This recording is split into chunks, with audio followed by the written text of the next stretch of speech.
Bonjour à tous! Pour cette capsule, on va aborder la notion du temps en histoire. Dans notre quotidien, on va utiliser une panoplie de mots par rapport au temps, comme la seconde, la minute, la journée, le mois et l'année. En histoire, étant donné qu'on étudie une très longue période de temps, on va avoir un vocabulaire très précis pour ce qu'on étudie. Voici certains vocabulaires pour parler d'une longue période de temps. On a la décennie qui équivaut à 10 ans, le siècle, 100 ans, et le millénaire, 1000 ans. Celui qu'on utilise le plus en histoire est le siècle. Par contre, on n'utilise pas nécessairement toujours des mesures précises. On utilise aussi des mesures indéterminées.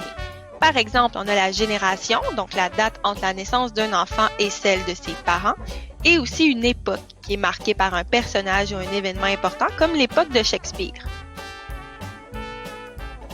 Finalement, pour ce qui est des siècles, si jamais on se trouve en l'an 73, on est entre l'an 1 et l'an 100, donc on est au premier siècle.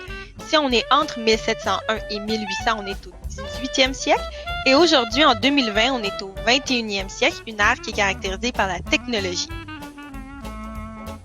C'est tout pour aujourd'hui pour la capsule de Notion du temps en histoire.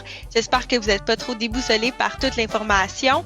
Si jamais vous avez aimé la vidéo, n'oubliez pas de faire un thumbs up. Sinon, abonnez-vous à ma chaîne Madame H pour plus de vidéos sur l'histoire et la géographie. À bientôt!